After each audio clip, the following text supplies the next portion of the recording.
Mm. Aho matakiyasen. Namaste, sarve mere revstar. So, no, osio, all my relatives. And you know, that's just a greeting that I really like because it covers the all-encompassing native, aho, matakias, and somehow that has become the standard across all natives, most natives in general. And then my India blood, my South African blood, and then Cherokee, Osio.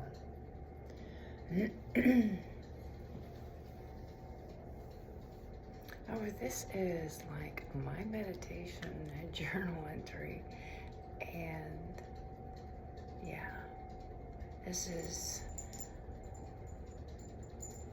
I upload it, I share it public.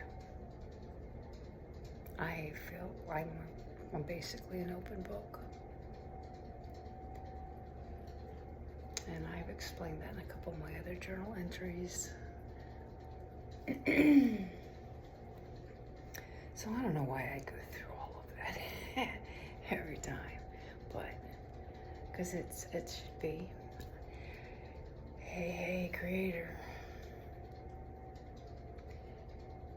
it's me today.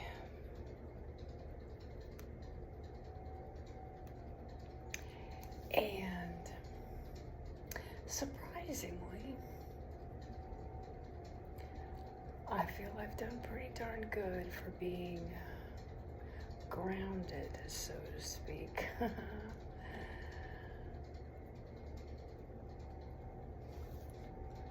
I made it this morning to Speedway. Is everything open to get my gallon of water?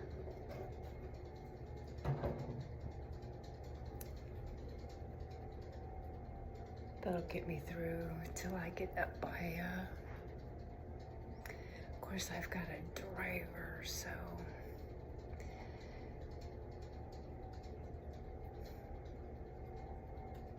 rushing in. I may take another walk and just make a beeline to Walgreens and get a bottle of water for tomorrow. Really sucks not having Garuda. Of course, prior to that, it really sucked not having Raven. It sucks not having either one. I'm very, very grateful to have her. It just sucks that she's got 2 flat tires. Actually, it looks like the front tire resealed itself when it was inflated, but the rear ones, no, she's almost like she's chopped liver. And then I wouldn't want to trust her because I wouldn't want to have to call on someone again. I mean, I really, really, really, really appreciate my NCHP. However, they said somebody would be knocking on my door to take a look at my tires. I have a feeling they're waiting for Ruben because he's the mountain biker. He knows these bikes. So hopefully that'll be tomorrow. Now tomorrow I get to start my rehab on my neck. And I tell you, earlier today, wow, there was like so much energy moving through me, my feet, especially my left foot, and some kind of wild sensation twangs and swelling up, and then I would go to massage it, and there was like a twang in there. Oh, and then I got in the pool earlier, and went to swim, and I couldn't hardly swim. I just mostly had to just float and be with the water. It felt so good. I got there early and had it all to myself. I've gotten spoiled that way. So, not going to the river, I made it there earlier. Doing a lot of stretching, a lot of yoga, a lot of breathing, a lot of Reiki, a lot of listening to my astrology, and was trying to get some kind of updates out of Juno, and then it's been this like never ending uploading. I mean, I can't believe it takes 12 hours to upload one little video to YouTube. It's like, wow, which slows everything else down. And so, you know, I spend most of my time between the two phones. So I did it. I did it. I was listening to one of the tarot readers that I don't listen to a whole lot anymore. Every once in a while he kind of pops up, and when he does, it's like, okay, I'm paying attention, and I'll listen to it. And these last two times has been more like one of the other times where it was definitely all the signs was like, holy cow, he's talking to me, or someone's talking to me through him. And so there's a couple of them that I'm like, oh yeah, okay, I'm listening. And then I really know, because he might say one or two of his cuss words, but it's not like he's belligerent about it. And it's not like it's like this super kind of, almost, I don't want to call it paranoia, but it almost borderlines it. But this was like, wow. And the individual that he was speaking of is one that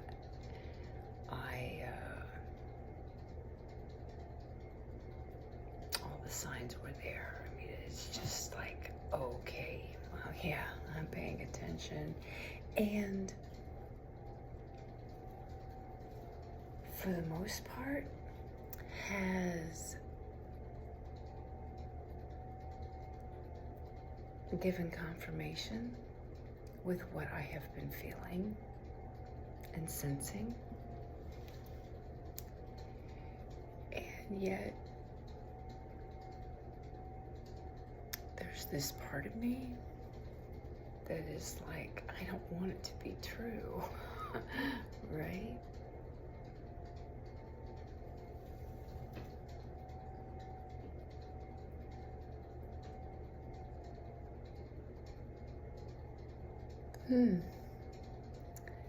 I don't seem to have any more emotion around it.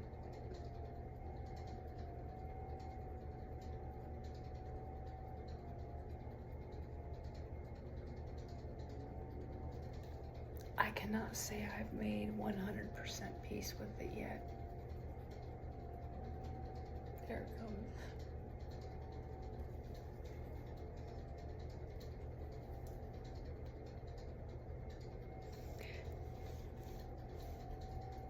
And what seems to be the even more saddest part is the visuals that I have received.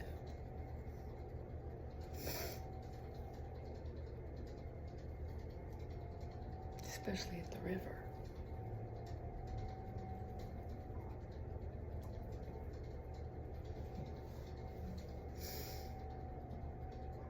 makes me sad.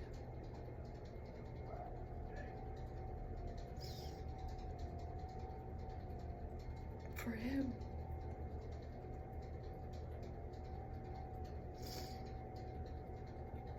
However,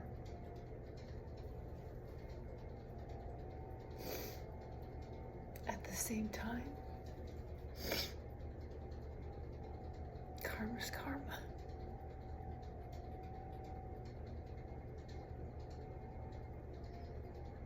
And man, I just pray my karma's good. I do my best. Because yes, admittedly, I have that biological mother in me. And there have been times where I've shot arrows. And I've asked forgiveness around them. Forgiven myself for it. I've received some of those arrows back tenfold, I'm sure. Yes, I have. We all have. And I've done my best. That's that whole make it right, make it right, make it right. Keep that heart pure, which is why I keep going, leaning more towards my adopted mom. Now, my adopted mom, she had some, yeah, she shared arrows that she shot before. Like I said, we've all done it. And then you make it right.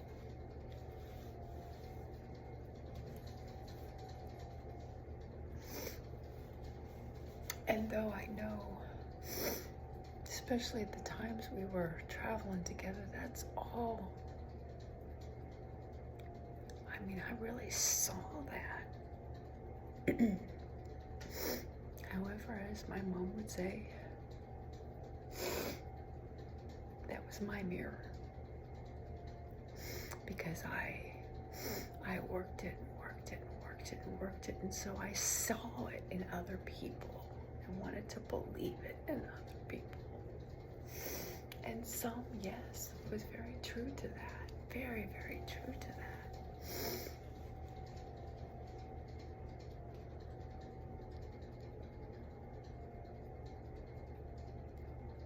But I remember seeing the signs of the trickery, the coyote tricks, and even called them out a few times, and that'd be that little snicker smile, and it was like, ooh. I lived with that shit, my biological family.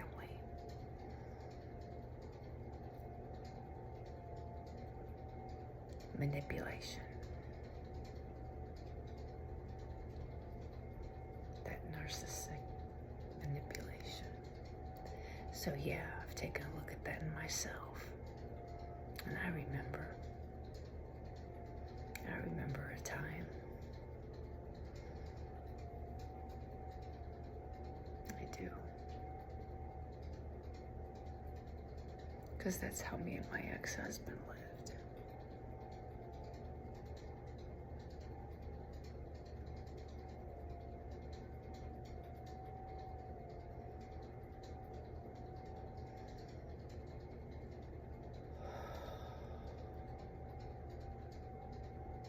And admittedly,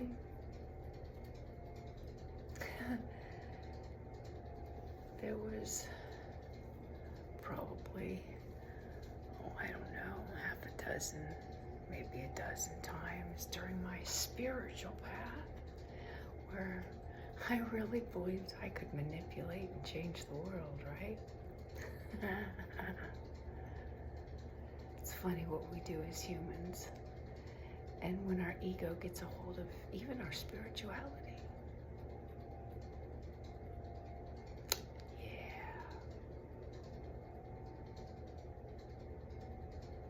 It happens to us all. It really does. I remember sitting in India. I was in India, and I was in,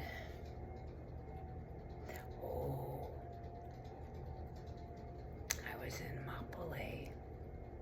It was getting towards the end of, it was getting towards the end of, no, I think it was right in the middle. Anyway, I was in Mapole, and I was working with the Life Sanctuary, and I was bringing in Apathon Ministries, the Ahoan nonprofit. It was actually the ministry at the time. And because it was around the child animal ashram, and we were getting the animal sanctuary part of it to a good running condition. And so it was ceremony every day, every day, every day, every day, every day. So I spent like 2 weeks there and just observed. Went back to Pune, and we had our little committee meetings and so forth, and then it was, okay, we're doing this thing. I explained that, what was going to be taking place. We did ceremony, and then it was doing it. Well, I was living in a toilet room. Yes, literally a toilet room. You had the toilet in the back, had the shower across the way, and there wasn't no doors. It's just open little places. And then the storage area, it had the freezers with all the meat for all the animals and all of that. And then you had another freezer. And yeah, sometimes when they would come in and get them, it could get kind of rank. I had a lot of incense burning. And then the one section to the one side, that was kind of my little space. I had my little cot and my little table, and then I had my own locker where I could lock it up. They provided me a lock, and I could lock it up. I rarely locked it, but I could lock it up. And it was because they really believed in the karma and messing with someone else's stuff, especially the holy person. They didn't want that karma. But every once in a while, something would kind of like, oh, must have been a monkey came through or something, anyway. And so, I had my little hot pot and whatnots. But I remember sitting there going, wow, how did I end up in a toilet room, walking 2 miles through all of the patties with a snake stick, praying that the snake stick works, and trusting in total faith that the snake stick works, going back and forth, back and forth. It's down the hill, across the ways, and the patties, and a couple of waterfalls, and up the other side of the hill. Do my prayer work, offer my blessings to all the animals. I'd go around to each and every single animal, and if I couldn't actually place my hands on them, I would just hold my hands up, and I would be praying with them and sharing Reiki and Diksha and Mayahara and that healing energy and whatever was needed, and singing to all of them. And then I would go back. By that time I would have to use the bathroom. It's 2-mile walk back across all that way, go to the bathroom, come all the way back. I had tried climbing up certain places, and by the time you would get ready, somebody would come walking around. There's hardly any privacy in India, even in the villages. And nowhere, some of the nowhere lands. There was a few places, Guatemala, I went through with the motorbike, with the Thunderbird, that it seemed like it had been a while since we'd seen anybody or another vehicle, but that was very, very far and few between. I think it may be 2 or 3 times. Anyway, I'm sitting there going, okay, if this is what I'm being called to do, because there's many times I was knee deep in cow, bull, dog, horse, muck shit, and insects biting me, and I'm just in that zone praying with the animals. I remember going back going, what the? Then I remember them saying, okay, it's done, and you can't stay here. We need to work this, and you need to go back to the USA and make the money for the ashram. I remember feeling like, holy God, you know, because it was actually towards the beginning. It was in the beginning, because at first there's that resistance, you know. Like, this lady is getting us up at 6 a.m. every single morning, and we've got, you know, da-da-da-da-da, and she's hounding us, and, you know, the animals are waiting, and da-da-da-da-da, and they were starting to get, especially the one was becoming a little angry with me. He came from a different kind of village, and he didn't like taking orders from a woman. That was the British influence. And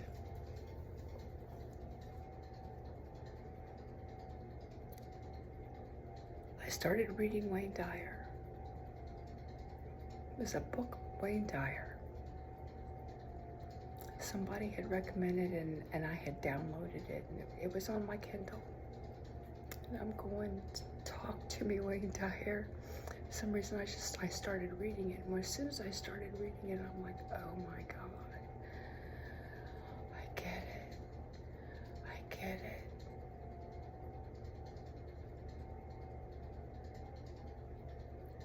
I can't remember the exact name of the book. But he shared how he was mountaintop, you know, and his ego had gotten a hold of him for a little while, and he was preaching. He was sharing the truths, met this beautiful wife, and they had 2 kids, or she already had 2 kids, but she was like the love of his life, like, oh my gosh, this is like the woman, you know? And he's traveling and sharing truths and doing all this public speaking and writing these books, and they're having difficulties, and she divorced him. And they stayed friends, but he went into a serious depression for 2 years, and continuing to do his work, but then he realized, I'm not practicing what I'm preaching.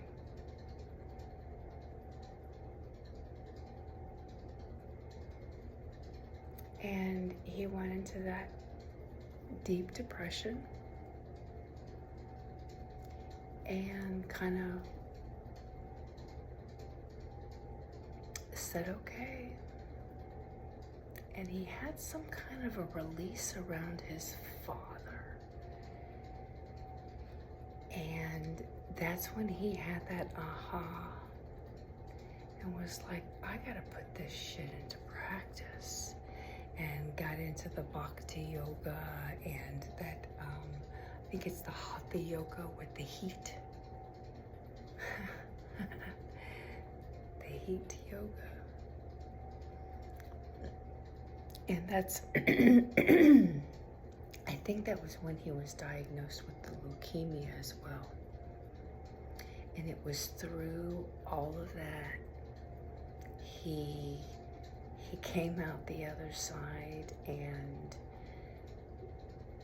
the doctors couldn't, you know, when he died in his sleep, just like my mom did, you know, he said he had like a reawakening and never felt so clear and pure in his life. And him and his ex-wife, you know, they became best friends.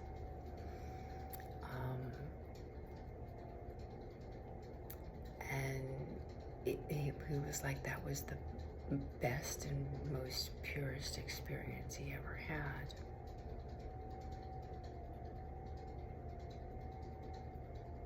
And then fell asleep and didn't wake up. And when they did the autopsy, he didn't have a trace of leukemia in him. They're like, where's the leukemia?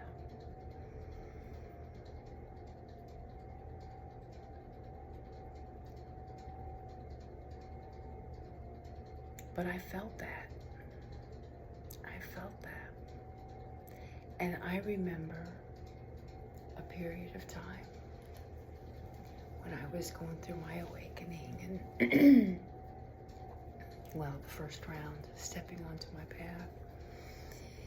And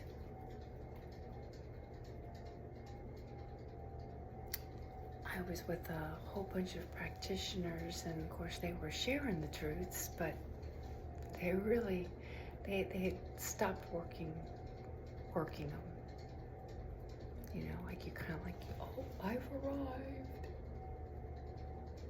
And then, you know, okay, now what?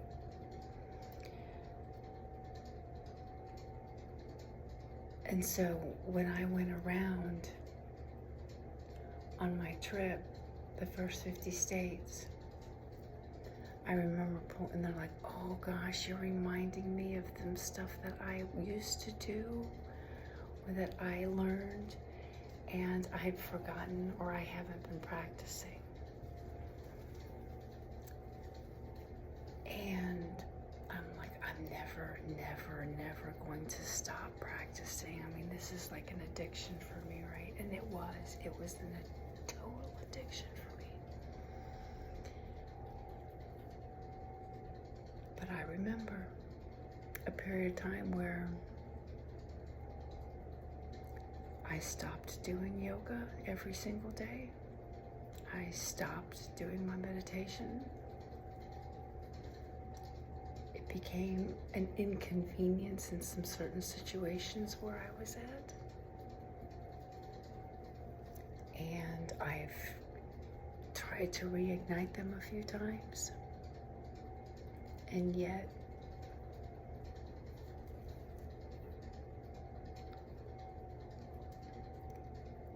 working the steps, working my meditation walks, well, now it's the swimming and Garuda, the bicycling while she's on hold for a little while. You know, there's the dancing. I've got my little flute thingy and doing pictures, but our practices sometimes change a little bit. But the physical piece, making sure you get your physical exercise, making sure your dietary, you're feeding your body properly, you're exercising your body properly, you're hydrating your body properly, you're taking care of your body in a good way, making sure it gets its rest, making sure it, you know, all of those kinds of things. The same thing is true with our minds, you know, making sure we're getting all of our pieces in our mind. You know, what are we feeding it something, you know, or we're learning something? Are we, you know, connecting spiritually with our minds and you know, those kinds of things. And obviously allowing it to rest, laughter, that kind of thing. So it's, you know, feeding your spirit, your mind, and your body. Now it's all spirit. However, sometimes we can feed our bodies with certain things that are like anti-spirit, right? You would think it's anti-spirit. It's all spiritual. But you get what I mean. I get what I mean. I'm talking to myself. So,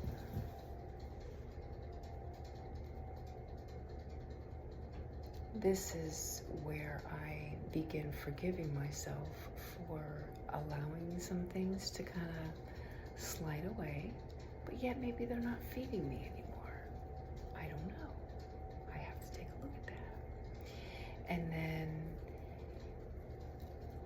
because there's some of that I really, really do miss.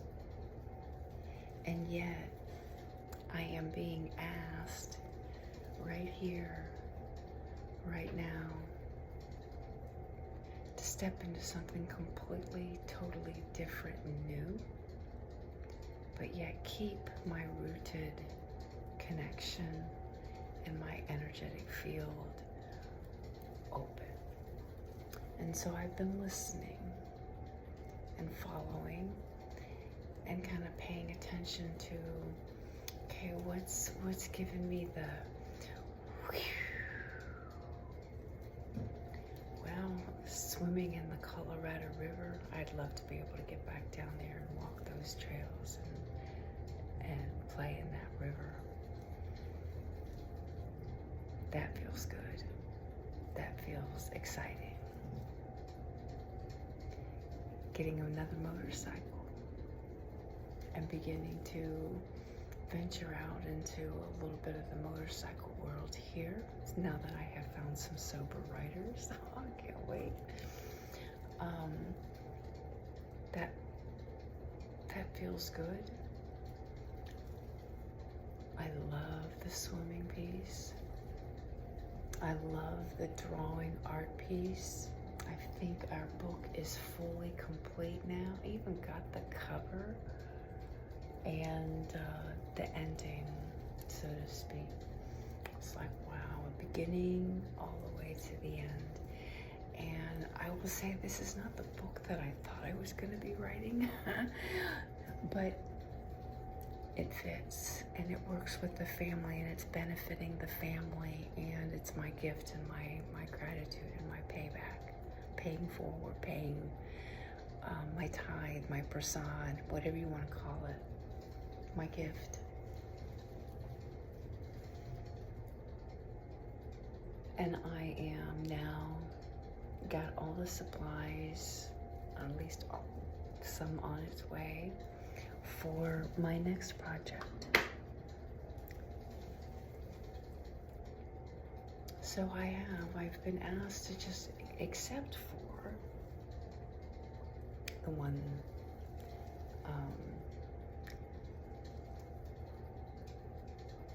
an iron pony, my dog and me.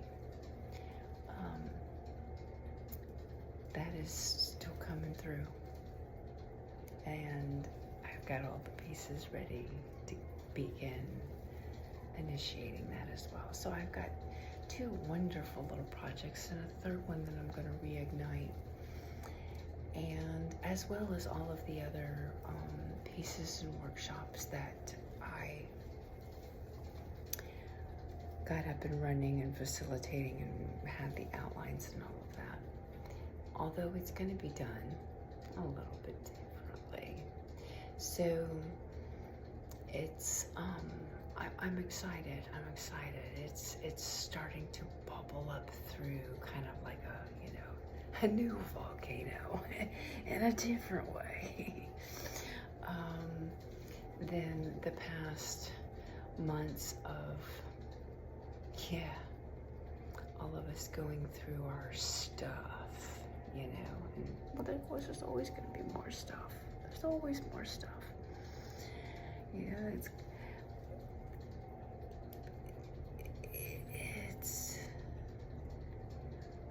and I can only speak for myself. It's different. Definitely different. And I can't describe it. And yet, I feel like I don't have to. And that's even better. So, with that, I am really thoroughly enjoying this cucumber lemon drink they make at the Big Red Taco.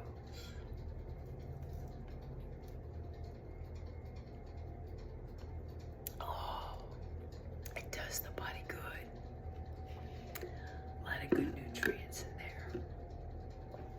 Maybe I need to get a blender. It'd have to be one I can take on the road. You know how difficult it is to find fresh stuff on the road.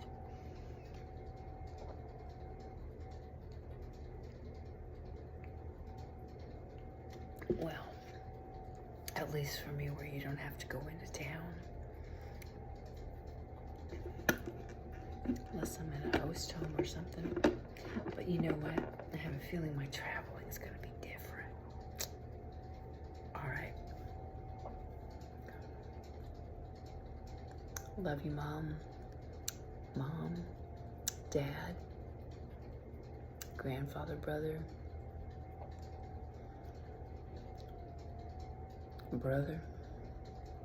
uncle, all my relatives,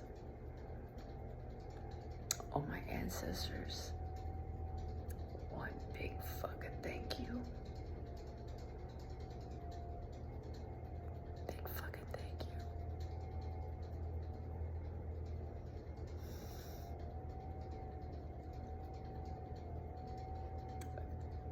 I've seen where you've caught me a few times. And I've seen where you've redirected me a few times.